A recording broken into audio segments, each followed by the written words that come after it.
Alex, por favor, Alex. Sim, pois não, senhor João. Põe isso tudo aqui na frente. Tudo bem, senhor João, com licença. É uma coisa tão bonita, tão agradável. Aí. Tem isso aqui? Aí você já está fazendo bobagem, porque aí Opa. não dá para ver. Põe ali. Tá bom, senhor João. Isso. Aí. Esse ovo é de quê? De que animal? É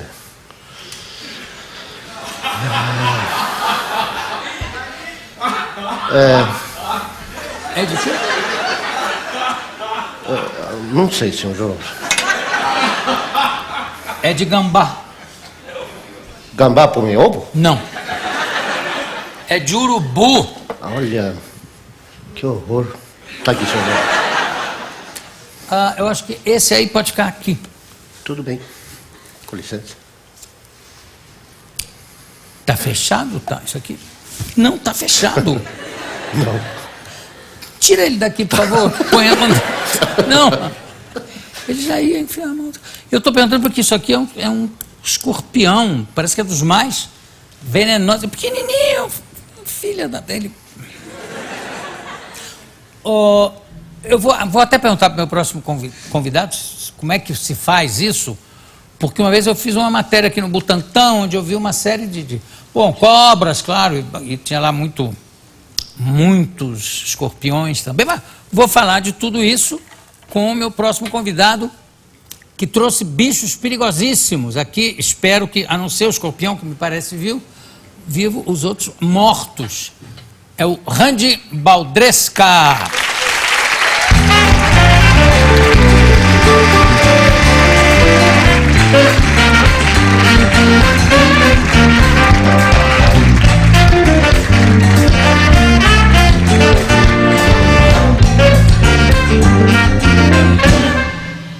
Custaram olhar para cá. Eles ficam muito concentrados ali lendo, fingindo que estão lendo. Vamos começar por aqui, porque quando eu levantei quase tomei um susto. O que é isso? Passa aqui para trás. O que é isso? Isso aqui é coisa de cupim, não é não? Isso é um ninho de Coptotermes gestroi. É uma espécie de cupim exótica dentre das mais de 2.500 espécies no mundo. 250 espécies ocorrem no Brasil e apenas 5 espécies são pragas, Jô. Importante salientar que os cupins têm uma principal função no meio ambiente. Eles fazem a aeração do solo, o transporte de nutrientes e a principal função, que é a decomposição de celulose. Mas esse aqui, por exemplo? Esse aqui é uma espécie exótica. Tem aqui já? Já tem aqui, introduzida no Brasil na década de 20. E esse aqui é a praga, podemos dizer que a praga vultosa é o cupim que mais traz prejuízo, e São Paulo é a cidade com o maior problema de cupim do mundo. Então esse aqui, do mundo. Pela complexidade da cidade, pela primariedade dos diversos setores que fazem esse tipo de controle. E aqui eu trouxe, Jô, um ninho de Coptotermes gestroi. E gozado que esse bicho, ele fez o ninho dele agregado a foi numa indústria de tecelagem. E eu trouxe para te mostrar que ele agregou uma cortina junto da casa dele. Então ele fez da própria cortina o ninho. Aí não tem mais cupim nenhum, claro. Não, aqui já está absolutamente sem nenhum tipo de... A rainha estava aí? A rainha estava aqui dentro. A gente tem muita dificuldade de tirar a rainha, Jô, porque ela fica internalizada numa câmara real, sendo fecundada pelo macho, pelo rei. E isso pode durar 5, 10, até 15 anos. A gente tem o rei sem parar ali tá... O rei sem parar. E curiosamente, Jô, dentre os insetos coloniais, cupins, abelhas, formigas e vespas, os cupins são os únicos insetos coloniais que o rei fica vivo efetivamente fecundando a rainha. Mas também sem parar, né? Sem parar. Ele morre de cansaço. E se morrer de cansaço, surgem os reprodutores neotênicos ou adultoides. Qual é o tamanho da rainha? A rainha pode chegar aos outros. Então, a rainha pode chegar, no caso aqui, ela apresenta fisogastria. Fisogastria é o prolongamento do abdômen, que faz com que o bicho fique mais ou menos desse tamanho. E ela apresenta movimento de peristalsia. Então, por exemplo, quando a gente identifica uma estrutura como essa, muitas vezes a rainha percebe e ela começa geralmente você não tem apenas um ninho, a gente tem que a gente chama de ninhos policálicos. Não, ela faz a rainha zona, a rainhona, ela faz franquia, né? Isso, ela funda franchise para outra, uma sub-rainha aqui, outra. O ninho principal pode estar a 200 metros da infestação. Da infestação inicial. E é importante citar também, Jô, que esse animal, como que ele fala, como que ele se relaciona? Através de feromônios. Então, digamos que um ninho como esse, nessa estrutura, tem capacidade de busca por alimento, a gente chama de forrageamento, de até 300 metros. Então, ele tem uma facilidade de atingir o objetivo dele, que é a madeira, se alimentar de madeira, até 300 metros. Agora, e essa mala aqui? Jô, Mais cupim. Essa é uma mala curiosa, e aí serve de alerta até para todos os telespectadores que nos veem agora. Isso aqui foi um caso atípico. Minha equipe estava inspecionando, fazendo um trabalho de ecocontrole. E aí a gente chegou num casal idoso e falamos, olha, tem essa abertura do armário que a gente precisava abrir para inspecionar. Aí, não, mas nunca ninguém pediu para abrir. Olha, não, mas a gente precisa abrir. Mas quanto tempo está fechado aqui? Há 7 anos. Aí quando a gente abriu, Jô, a mala de couro, olha a alça, o estado da alça, né? Os cupins comeram não só a mala inteira, mas também, se você observar aqui, roupas, produto. Pode deixar, já estou. Roupas aqui dentro, que foram absolutamente devoradas. Importante citar que as roupas têm uma certa origem à base de celulose. Então, na falta do alimento dele, naquele determinado local, eles... Foi para a roupa. Agora, esse tipo de cupim não come cimento, esse aqui. Então, quando a gente fala em cupim que come cimento, a gente tem que explicar. Os cupins são os principais insetos decompositores de celulose. Eles só se alimentam de madeira. Agora, quando a gente tem uma construção, um prédio, uma residência, uma edificação recém-construída, fatalmente, uma parede de concreto, ela não é homogênea. Então, o cupim, ele consegue infestar uma parede de concreto através das diversas veias que essa parede apresenta. Vai comer a madeira lá dentro. Para chegar na fonte de alimento da madeira. Vamos supor que perto dessa parede infestada você tenha um armário embutido. Então, se esse cupim pressentir que essa madeira está perto daquela parte onde ele está infestando da parede, ele desgasta, ele faz um pequeno orifício na parede, então ele acaba destruindo o concreto, e importante que ele nada se perde, porque a partir do momento que ele se alimenta do concreto, ele vai para as fezes, e as fezes ele faz o quê? O ninho. E aí ele cria um orifício para chegar na fonte de alimento dele, que é madeira, mas ele não sai aleatoriamente comendo madeira sem qualquer motivo. Porque senão São Paulo... Comendo, você quer dizer?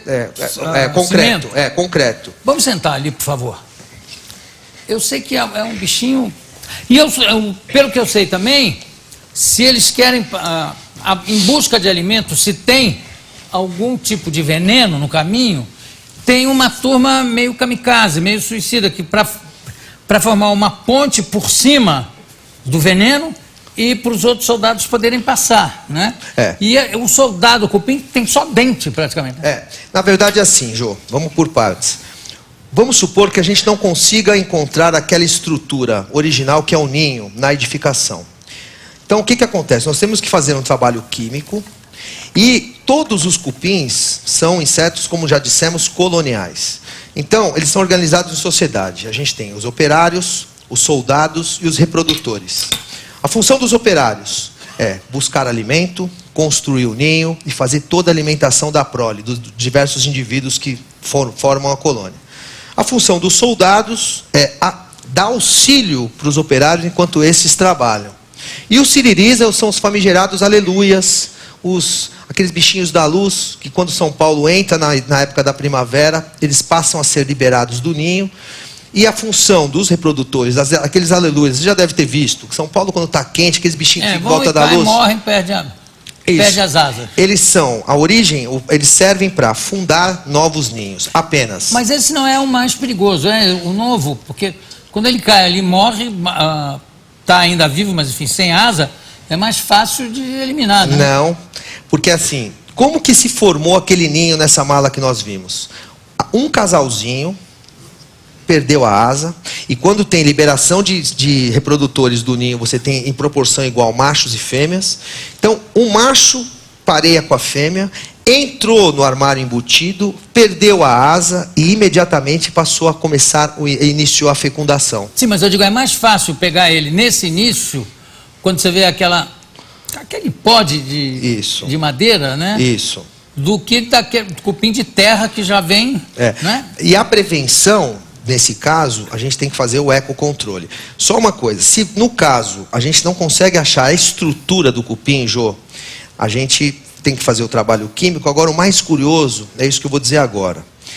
Vamos supor que tem um ninho, esse ninho pode estar a 30 metros de altura ou a 40 metros de profundidade do solo.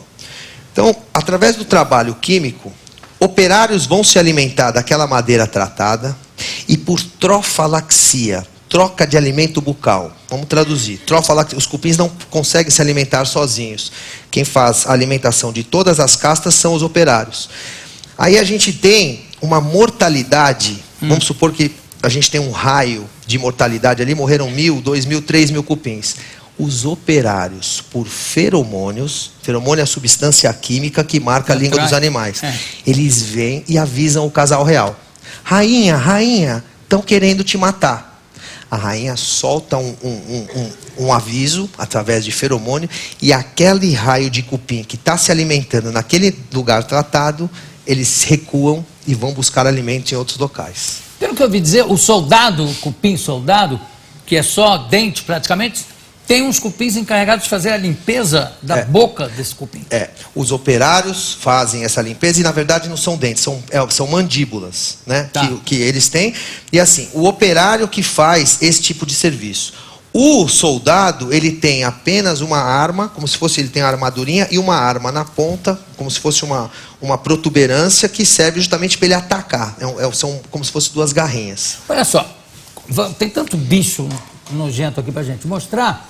Vamos começar por esse escorpião, porque eu vi uma vez no Butantã, tinha uma coisa de vidro assim, só que era enorme e com centenas de escorpiões dentro.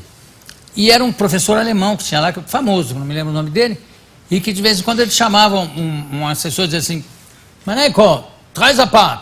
Aí eu olhava, os escorpiões estavam formando como se fosse uma pirâmide para sair de dentro desse negócio, um em cima do outro, uma massa assim. Aí ele pegava um colherão e mexia, né? Eles caíam. Esse daqui que está sozinho, ele está vivo? Está vivo. Aí, se você me permite, eu depois... Só é importante citar, Jô, como os cupins, existem... Os escorpiões têm função na natureza. Existem 1.500... Mordeu o pé das pessoas. No caso desse que a gente vai mostrar, ele é ser um animal sinantrópico. Sinantrópico quer dizer um animal que vive na edificação humana. E das 1.050 espécies ocorrentes no mundo, Jô, apenas 2 espécies aqui no Brasil são interessantes do sentido social. Nós temos o Titius baiensis e o Titius cerulatus. A principal diferença desses 2 animais, o que eu trouxe aqui, é o Titius cerulatus. É o fato de... O Titius, esse bichinho pequenininho, o nome dele é gigante. Eu trouxe o gigante e trouxe a branca, viu, Jô? A branca está ali do lado, ó. A branca é a rata. Que depois, se a gente tiver tempo, eu gostaria de depois falar, que é uma ocasião até engraçada da forma como nós capturamos. A rata? É ali, ó. Ali, naquele pote maior. Sim, mas o que ela tem a ver com o escorpião? Não, nada, mas é porque eu padronizei, né? Eu nomeei os bichos. Então tem a branca e aqui tem o gigante. O gigante... Ele é o Titius cerulatus, é o escorpião amarelo, está entre as 3 espécies de escorpiões mais venenosos do mundo, e é um animal sinantrópico. A diferença de ser um animal sinantrópico, Jô, é que ele não vive mais na mata, né? Ele vive na casa, na empresa, onde as pessoas vivem. E esse animal, ele procura hoje em dia, e vem crescendo assustadoramente essa presença desse bichinho, ele vem crescendo muito na cidade de São Paulo. E a previsão, segundo dados do Instituto Butantã, é piorar o nível de infestação na cidade nos próximos 2 anos. Mas por onde? Em que lugares? Ele fica na mata, mas por que ele entra nas residências? Ele vai atrás da periplaneta americana, a barata de esgoto, que é a principal. Ele adora barata de esgoto, grilo e piolho de cobra. Olha, eu queria mostrar um vídeo que você trouxe, porque o nosso tempo já está estourado, mas tudo bem, porque eu achei um vídeo fascinante que é em cima da barata. Isso. Quem é que... Esse vídeo, Jô, tem uma coisa muito curiosa. Todos os animais que têm veneno, eles usam o veneno em apenas duas situações: predação e defesa. Esse vídeo que a gente vai ver, cientistas americanos estão pesquisando a vespa, é a vespa Ampulex compressa, é a vespa brasileira, ela vive aqui no Brasil. Como é que ela chama? Vespa? Ampulex compressa, é a vespa joia.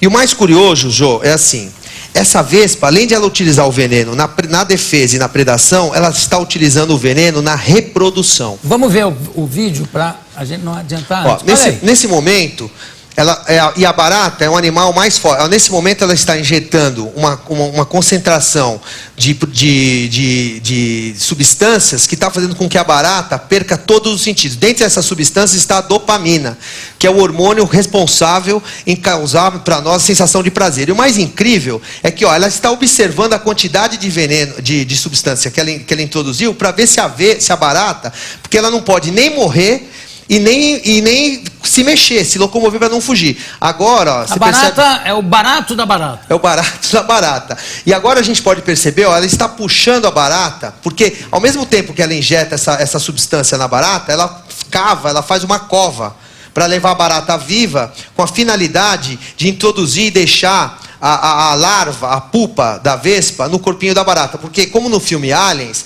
essa pupa vai se alimentando da barata enquanto ela está viva. E ó, a gente percebe que ela vai levando a barata para a cova, de tal forma que ela deposita o ovo e dali algumas 3 ou 4 semanas você tem uma vespa absolutamente adulta. O mais incrível... Dentro da barata? Dentro da barata. A barata morre. A barata morre. Mas o mais incrível, Jô, é o nível de especificidade da vespa. Porque, como um neurocirurgião, ela introduz a quantidade de substância certa que não mate. Que não mata e deixa o bicho vivo. Então, quer dizer, isso é fantástico, né? Eu até ouvi você falando. É assim, é uma forma de adaptação de uma simples vespa, né? É memorável. Quer dizer, a gente não sabe o porquê que isso acontece, né? Agora aqui, bom, passando rapidamente, ali nós temos uma aranha, é isso? Uma caranguejeira, que não é um bicho perigoso, né? Quer dizer, essa aranha, a mordida dela só adormece. Essa aranha, sabe qual é a principal arma dela, Jô? Não. Ela fricciona as patas dianteiras, por exemplo, para afastar um predador, ela fricciona as patas dianteiras e solta pelos urticantes que irritam o predador e o predador vai embora. Ela se alimenta de pequenos roedores, de filhotes de aves, é uma aranha bastante presente, e essa daí é a aranha caranguejeira. Aqui tem mais um escorpião. Isso. Aqui tem, o que é ali ao lado? Aí nós temos o Euscorpius flavialdus. Se você me permite, Jô, essa é uma espécie polinizadora, que junto com as apis melíferas, que são as abelhas, e junto com as vespas que nós falamos, são os animais que são responsáveis pela polinização. As abelhas, Jô, estão desaparecendo. Então, assim como os marimbondos, como os besouros, como as vespas. Nós estamos agora com informações de que os Estados Unidos, em 2030, não vai ter mais abelha lá. Isso é um problema multifatorial. Diversos fatores estão fazendo com que elas desapareçam. Aqui é um morceguinho que você trouxe? Esse aqui é um morcego. Bonitinho. Esse aqui é um morcego insetívoro, frugívoro. A gente pode ver até a mão dele, né? Só come frutinha. Só come frutinha. E se esses bichos também desaparecerem, Jô, nós não comemos mais banana, porque são eles os principais agentes. O Derico vai fazer uma campanha para esse bicho, porque a única coisa que o Derico não consegue sentir nem o cheiro é banana. Você acredita? É alguma coisa que aconteceu com ele em criança, com uma banana d'água. Enfim. Mas, ó, foi um prazer ter você aqui, Randy Baldresca. Eu só espero que esse escorpião não fuja daqui dessa... Eu gostaria de te mostrar, Jô, porque, se você me permite, eu gostaria de mostrar, eu trouxe uma pinça aqui, para você ver o nível de agressividade desse animal. Eu posso fazer aqui, você não precisa ter preocupação, o bicho vai ficar super tranquilo aqui, eu garanto. Qualquer coisa eu ponho a minha mão aqui para não tomar ferroada. Não, tranquilo. Alex, fica aqui entre eu e o Alex, escorpião. qualquer coisa sobra para você, viu? Não, tá aí, tudo bem. Ó, esse bichinho... O bicho está quieto lá, sossegado. Esse bichinho, então, é um animal sinantrópico. Tô brincando, né? Alex. Vive na casa das pessoas. Eu vou cutucar ele, Jô, óbvio que sem machucar, sem ferir, sem mutilar, sem causar nenhum dano. E a gente vai conseguir notar a forma... uma coisa que é importante citar. Aquele escorpião da Indiana Jones, que tem aqueles... Isso aqui são denominados os pedipalpos. São as garrinhas dele, que ele aprisiona a presa. Então, quanto maior o pedipalpo do bicho, menor a toxicidade do veneno. Quanto menor o pedipalpo do bicho, maior a toxicidade do veneno. Então, ó, eu vou pegar, a gente vai notar a forma como ele ferrou. Olha, ele já está me ferroando aqui, ó.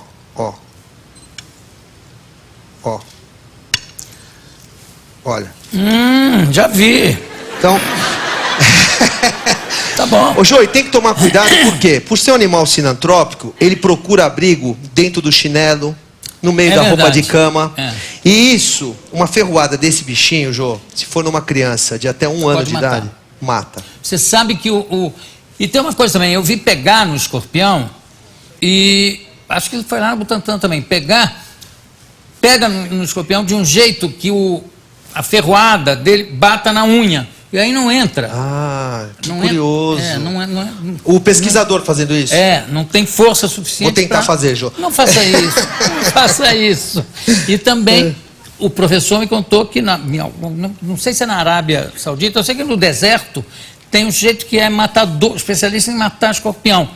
E para ele mostrar que não está enganando o cliente, cada escorpião que ele pega, ele come. Ele diz, ó, 1, 2... que é para não ter... Mas com o agulhão e tudo? Não, ele corta e joga fora o agulhão. Me falaram outro dia, falaram assim, a gente pega o escorpião, a gente corta o agulhão dele e brinca com ele. Não se deve fazer isso, porque esse animal também tem função no meio ambiente. É um animal que controla a população de insetos, mas vale o alerta para os nossos telespectadores. Quer dizer, na dúvida, e hoje está muito presente em São Paulo, agora recentemente a gente teve informações do Instituto Butantan, que num condomínio na cidade de São Paulo, na Zona Sul, eles conseguiram coletar até 30 escorpiões da plumada pluvial. Hábito noturno, o animal de dia ele dorme, e é um animal que existiu há milhões de anos, e devido a esse exoesqueleto, 4 pares de patas, o pedipalpo muito bem desenvolvido, ele tem uma estruturinha embaixo que chama-se pente, que dá toda a noção do tempo para ele, quer dizer, ele fica a par de está chegando uma presa, está chegando um predador, e a presença desse agulhão, que ele pode ferroar quantas vezes forem necessárias, é um animal que existe há milhões de anos e que, olha, Jô, nós desaparecemos, mas esses animais não. Então, quer dizer, a gente tem que sirva de alerta, na dúvida as pessoas não devem mesmo mexer com esse animal. Randy Baldresca, muito obrigado pela sua presença, adorei o papo, daqui a pouco a gente volta.